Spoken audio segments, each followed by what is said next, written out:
সংসার জীবনে যেমন সংসারের যত্ন নিতে হয় সংসারের মানুষগুলোনের, ঠিক তেমনি যত্ন নিতে হয় নিজের মনের। আর সেই জন্যই কিন্তু আমি প্রত্যেকটা দিন হয় সকালে নাস্তার আগে বা নাস্তার পরে আমার এই ছোট্ট ছাদ বাগানে বসে নিজের সঙ্গে কিছুটা সময় বোঝাপড়া করি, নিজের একান্ত মনে কিছুটা সময় কাটাই। আর নিজের মনের মতো করে কিছুটা সময় কাটিয়ে সারাদিনে যে কাজ করার একটা এনার্জি তা কিন্তু আমি পাই। প্রত্যেকটা মানুষেরই উচিত একান্ত করে নিজের কিছুটা সময় কাটানো, এতে করে নিজের সঙ্গে খুব সুন্দর একটা বোঝাপড়া হয় এবং সারাদিনের যে একটা ক্লান্তি সেটাও কিন্তু দূর হয়ে যায়। তো সকালে কিন্তু জয়রার বাবা জয়রাকে স্কুলে রেখে আসার পথে এই যে একদম টাটকা কাঁচা আম, বাঙ্গি আর খুব সুন্দর পাকা বেল এনেছে। মানে ফলগুলো একদম ফ্রেশ এবং টাটকা। তো দেখে কিন্তু ভীষণ ভালো লাগছিল।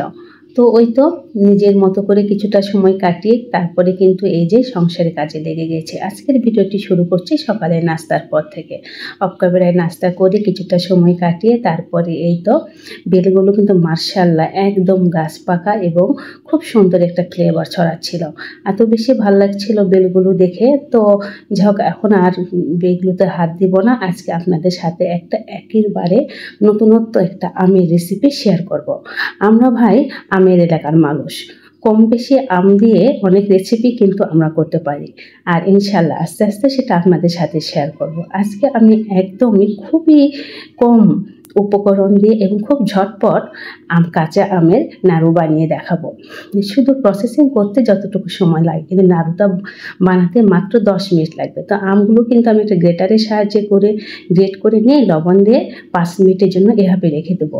আর এতে করে কিন্তু আম থেকে টক পানিটা বের হয়ে যাবে এবং আমটা অনেক বেশি সফট হবে আর একদমই কিন্তু ভেঙে যাবে না। তো এভাবে 5 মিনিটের জন্য রেখে দিলে কিন্তু আমটা প্রসেসিং হওয়ার জন্য একদম যথেষ্ট। এইটা আম থেকে কিন্তু মাশাআল্লাহ অনেকটা পানি বেরিয়ে এসেছে।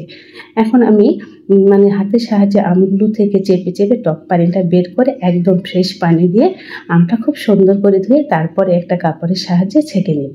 তো যিনি বা যারা আমার ভিডিওটি দেখছেন অবশ্যই একটা লাইক দিয়ে ভিডিওটি কন্টিনিউ করবেন আর চ্যানেলটি সাবস্ক্রাইব করে পাশে থাকা বেল বাটনটি প্রেস করে অল অপশান সিলেক্ট করে রাখতে পারেন। এতে করে আমি যখন কোনো নতুন ভিডিও আপলোড করব সঙ্গে সঙ্গে নোটিফিকেশান পেয়ে যাবেন আর আপনারা আপনাদের সময় সুযোগ করে দেখে নিতে পারবেন। দেখুন কতগুলো টক পানি বের হয়েছে। এখন একদম শেষ পানিতে আমগুলো খুব ভালো করে ধুয়ে একটা সুতির কাপড়ের সাহায্যে এভাবে খুব ভালো করে ছেঁকে নেব যে আমে যেন এক্সট্রা কোনো পানি না থাকে। আসলে আমের নাড়ু এটা এত বেশি লোভনীয় দেখতে এবং খেতে কিন্তু অসম্ভব মজা। বাচ্চারা এত বেশি খুশি হয়েছে এবং খুব মজা করে কিন্তু পরিবারের সবাই খেয়েছে। তো পানিগুলো খুব ভালো করে ঝরিয়ে নেওয়ার পর দেখুন আমগুলো কিন্তু একদমই ভেঙে যায় নাই, একদম ঝরঝরে আছে। এখন আমি চিনি দিয়ে আমটা কয়েক মিনিটের জন্য আবার রেখে দেবো। এতে করে চিনিটা আমের সাথে খুব সুন্দর হয়ে গলে যাবে আর রান্না করতে কিন্তু একদমই সময় লাগবে না। আসলে আম দিয়ে যে এত সুন্দর একটা নাড়ু বানানো যায় না খেলে কিন্তু বিশ্বাসই করবেন না। বাচ্চারা যেমন খুব কাঁচা আমটা কিন্তু অনেক বেশি উপকারী। বাচ্চারা কিন্তু এইভাবে করে দিলে খুব ঝটপট খুব সুন্দর করে সহজে খেয়ে নেয়। এখন আমি এই যে সামান্য একটু হলুদের গুঁড়া, মরিচের গুঁড়া, লবণ আর ভাজা জিরার গুঁড়া দিয়ে কিন্তু এই যে ভালো করে মেখে নিলাম। খুবই সামান্য একটু উপকরণ দিয়ে কিন্তু এত সুন্দর লোভনীয় একটা রেসিপি তৈরি করা যায়। খুব সামান্য জিনিসই কিন্তু আমি এখানে অ্যাড করেছি। তবে ভাজা জিরার গুঁড়োটা কিন্তু অবশ্যই দিবেন, এতে সুন্দর একটা অ্যারোমা বের হয়। তো এভাবে যে প্যানে দিয়ে কিন্তু এখন আমি নেড়ে 5 মিনিটের জন্য ঢাকনা দিয়ে রেখে দেবো। এতে করে হবে কি আমটা খুব সুন্দরভাবে সেদ্ধ হয়ে যাবে এবং চিনিগুলোও একটু আঠালো আঠালো ভাব চলে আসবে। একদম কম মশলা এবং কম চালে খুব সুন্দর একটা আমের রেসিপি হয়ে যায়। এই যে দেখুন চিনিগুলো কিন্তু একবার গলে যায়, অনেক সুন্দর একটা আঠালো ভাব এসেছে। যেহেতু আমার ঘরে কোনো ফুড কালার নেই তাই আমি সামান্য একটু 1 চিমটির কম একটু জর্দা কালার অ্যাড করেছি। আর এতে করে কিন্তু কালারটা মাশাআল্লাহ আরও অনেক সুন্দর হয়েছে। কালারটা অপশনাল, আপনারা না দিলে কিন্তু হলুদ দিয়েও খুব সুন্দর কালার আসে। তো এই তো তারপরে কিন্তু 5 মিনিট এভাবে নেড়ে যে এক্সট্রা যে পানিটা সেটা কিন্তু আমি খুব ভালো করে শুকিয়ে নিয়েছি। টোটাল 10 মিনিট যদি আপনি চুলায় রাখেন তাহলে কিন্তু একদম রেডি। তো এখন দেখুন প্যান থেকে কিন্তু একদম সুন্দরভাবে উঠে আসছে। তার এখন নাড়ু বানানোর জন্য একদমই রেডি হয়ে গেছে। এখন আমি একটা প্লেটে নিয়ে নেব। নিয়ে এই নাড়ুটা কিন্তু হালকা গরম গরম থাকতে তৈরি করে নিতে হবে। এতে করে কি যে যে আঠালো ভাবটা থাকবে তা কিন্তু খুব সহজেই নাড়ুর একটা আকার বা মানে শেপ যেটা সে বলেন সেই জিনিসটা খুব সুন্দর হবে।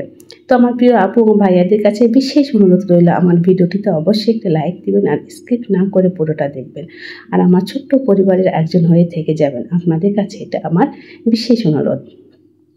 আমরা ঠিক যেভাবে নারকেলের নাড়ু বানাই ঠিক ওইভাবে দু হাতের তালুর সাহায্যে কিন্তু এই যে খুব সুন্দর করে কাঁচা আমের নাড়ুটা তৈরি করে নিতে পারি। আমি মানে বানিয়ে পরিবারের সবাই খেয়েছে দেখেই বলছি এত বেশি মজা এবং লোভনীয়, একবার না খেলে কিন্তু বুঝতেই পারবেন না। আর কাঁচা আম থাকা অবস্থায় এই রেসিপিটা কিন্তু অবশ্যই একবার ট্রাই করে দেখবেন, অসম্ভব মজা লেগেছিল এবং খুব সহজে ঘরে থাকা উপকরণ দিয়ে একদম ঝটপট 10 মিনিটের মধ্যে কিন্তু এই কাঁচা আমের নাড়ুটি আমি একদম তৈরি করে নিয়েছি। মানে কোনো রকম ঝামেলা নাই, শুধু প্রসেসিং করতে যতটুকু সময় কিন্তু চুলায় আপনাকে মাত্র 10 মিনিট দিলেই যথেষ্ট। তো সবাই আমার ভুলগুলো ক্ষমাসুন্দর দৃষ্টিতে দেখবেন, আর ভয়েস দেওয়ার সময় বিভিন্ন ধরনের শব্দ হচ্ছিল একটু কষ্ট করে দেখে নেবেন।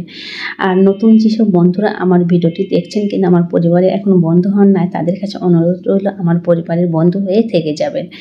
তো সবাই ভালো থাকবেন, সকলে সুস্বাস্থ্য কামনা করে আজকের ভিডিওটি এখানেই শেষ করছি। আবার দেখা হবে পরবর্তী ভিডিওতে। আল্লাহ হাফেজ।